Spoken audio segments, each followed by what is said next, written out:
been taken off our streets, and approximately 467 people have been arrested for homicides. Given the clear success of Operation Legend, why is the department seemingly directing its efforts towards school board meetings but not towards real threats or real acts of violence that happen every day in American citizens? So a simple question, does Operation Legend still exist? My understanding was Operation Legend was directed at violence over the summer of 2020.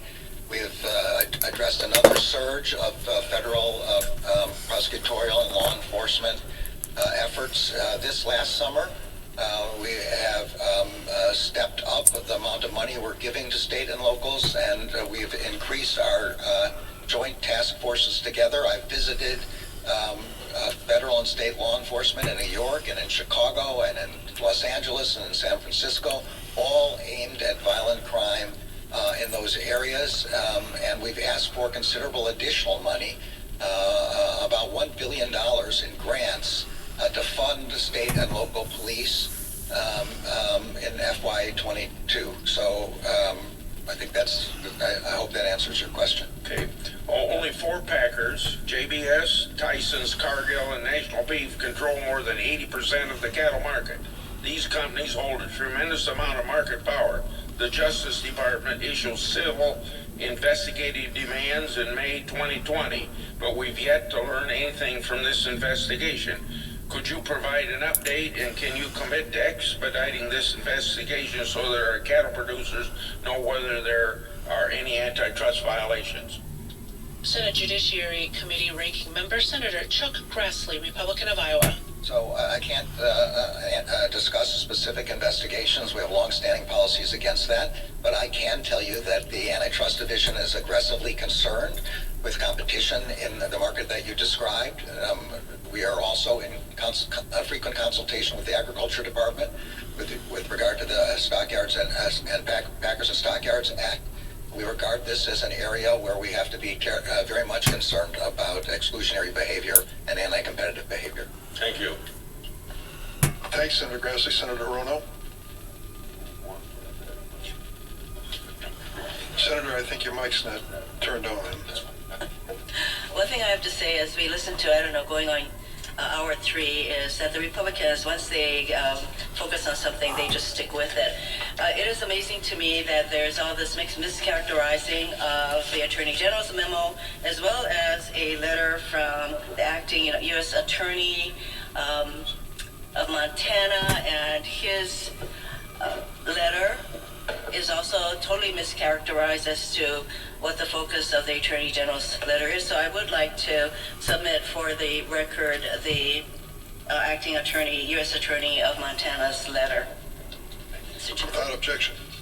So as I said, it's pretty, it's kind of amazing but not unusual that my Republican colleagues will continue to focus on something that the Attorney General has to continue to testify for the last 3 hours or whatever it is, that his letter is being mischaracterized, and they will focus on that until the nth degree. At the same time, what is a real problem is the fact that we have 530 voter suppression bills that have been introduced in 47 states, the vast majority by Republican legislatures, and people's votes are literally being stolen through these voter suppression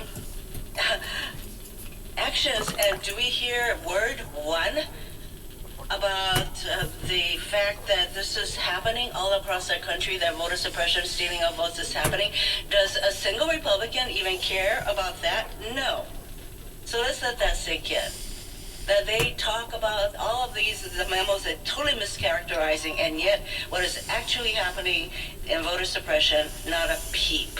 So I want to ask you, Mr. Attorney General, Shelby County pretty much got at the Voting Rights Act, and then followed by Brnovich, wherein the majority opinion suddenly comes up with all these guideposts that the Justice Department now has to prove in order to protect our right to vote. So can you just tell us what the impact of the Supreme Court's Shelby County and Brnovich decisions have been on the Justice Department's ability to protect our right to vote? And is there something we can do? Are there tools that we can provide through congressional action that will enable you to protect our right to vote? Yes, Senator. The right to vote is a fundamental pillar of American democracy. The Voting Rights Act is one of the greatest statutes that was ever passed. It enabled the Justice Department to protect people's right to vote and to prevent against discrimination based on race and ethnicity with respect to patterns or practices with respect to voting.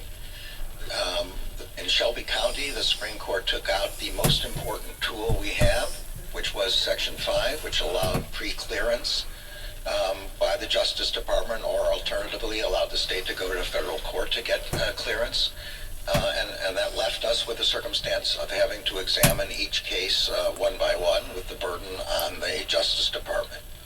So one thing that the Congress could do is put Section 5 back in place, as the Supreme Court indicated could be done with the appropriate legislative record. Second, Brnovich interpreted Section 2, a statutory section, in a way that the Justice Department disagrees with, as we made clear in our papers. I'm not saying anything we didn't say in our Supreme Court argument.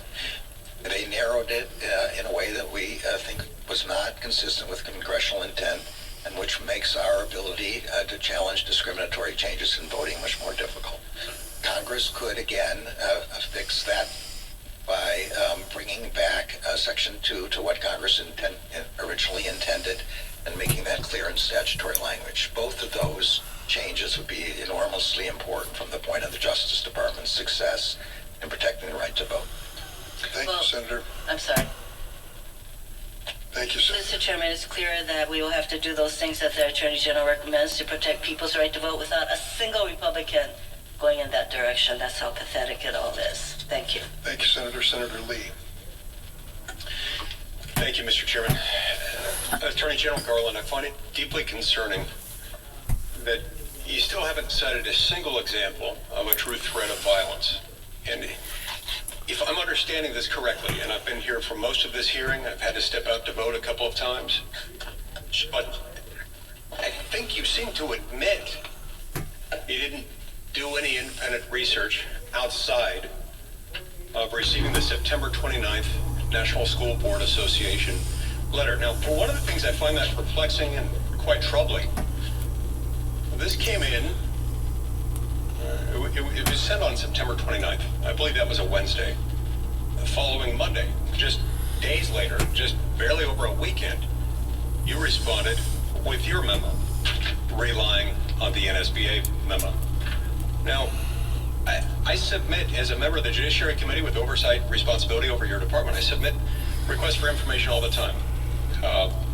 It takes time, I understand that. Sometimes it takes months to get a response back. I'm always grateful when I do get a response back, especially when it's a response that contains meaningful information. I understand people are busy and they've got a lot of stuff to comply with, but if one association can send one letter without any independent research on your part, and within days, barely over a weekend, get not just a response, but an action memo signed by the Attorney General of the United States,